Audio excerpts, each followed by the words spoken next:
Imagine a fighter jet designed to dominate the skies from the pitching, rolling deck of an aircraft carrier, one that can take off with a payload heavier than almost any other jet in its class, yet was nearly killed in the womb before it ever flew.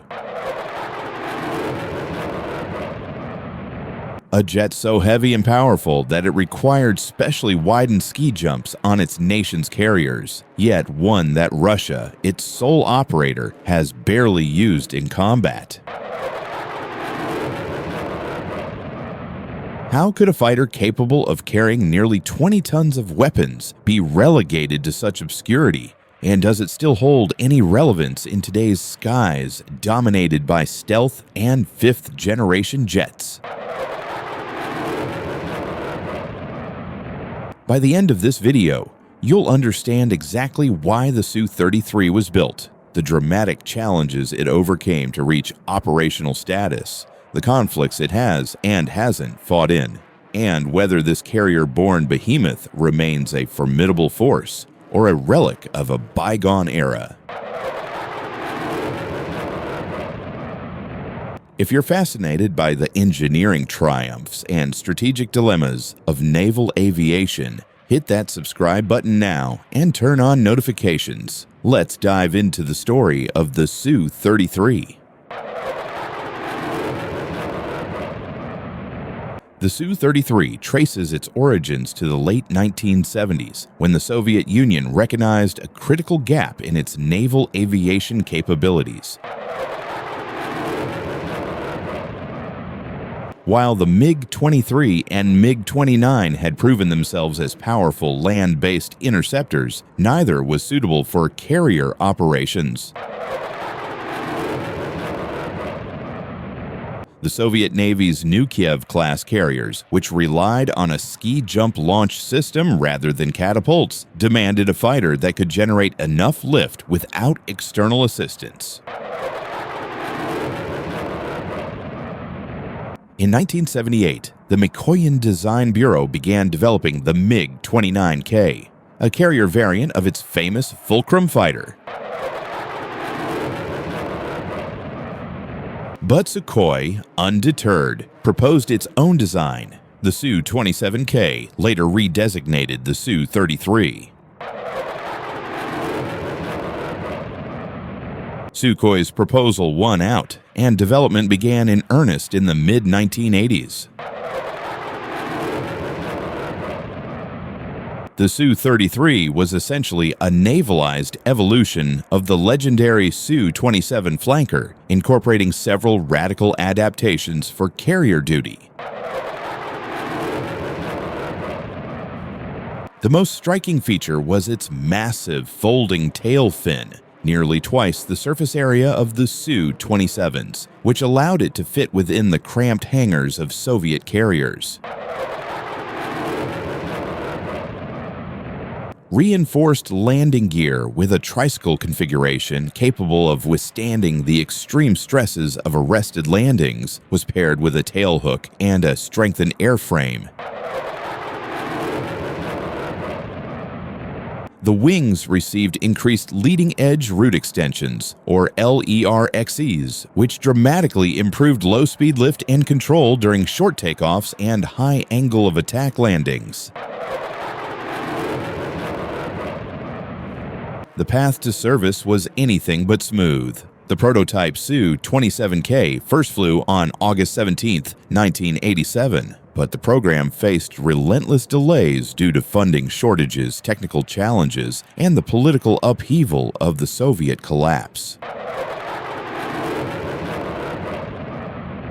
The first carrier landing, on the newly commissioned Admiral Kuznetsov in November 1991, was a milestone, yet production was brutally curtailed. Only 24 production standard Su-33s were built between 1992 and 1999, with a further 2 prototypes.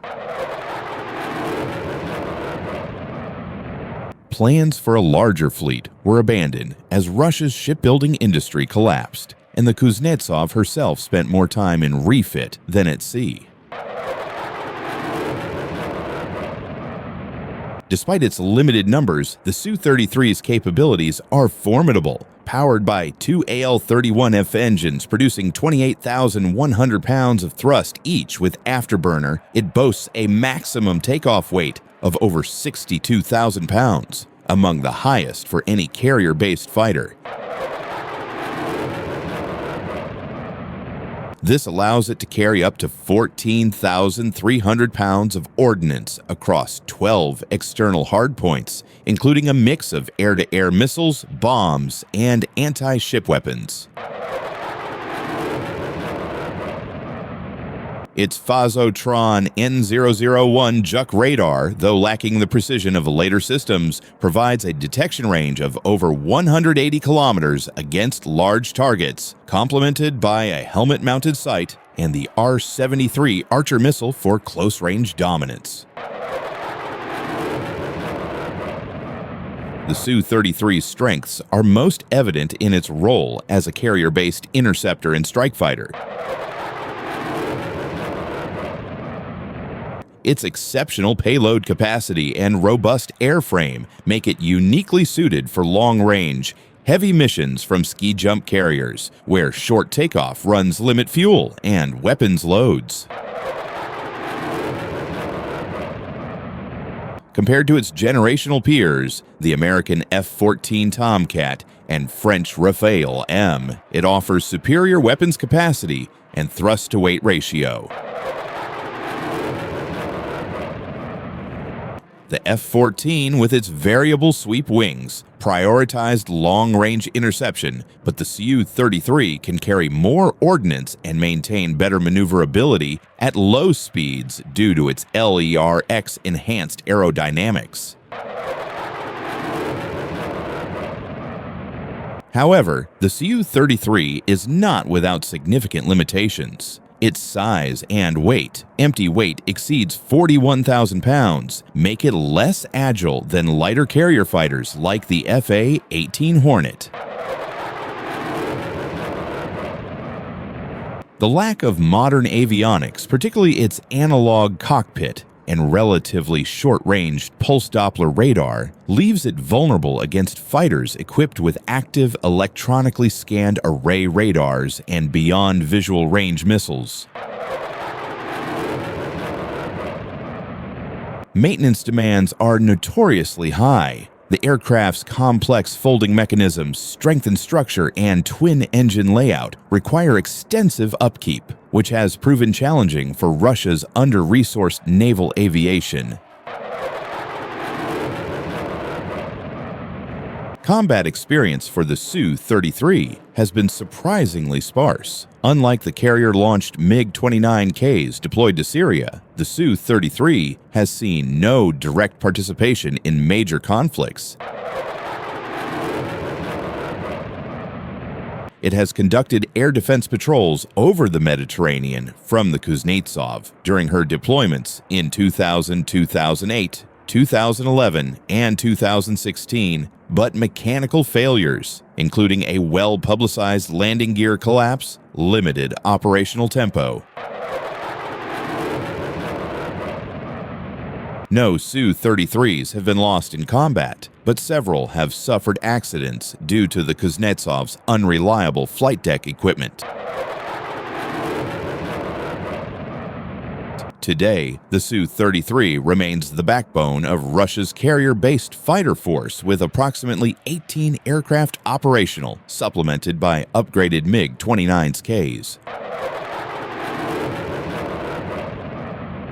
Recent modernization efforts, including the MiG-29KUB two-seaters and potential Su-33M upgrades, have introduced glass cockpits, improved radars, and compatibility with the R-77 active radar missile.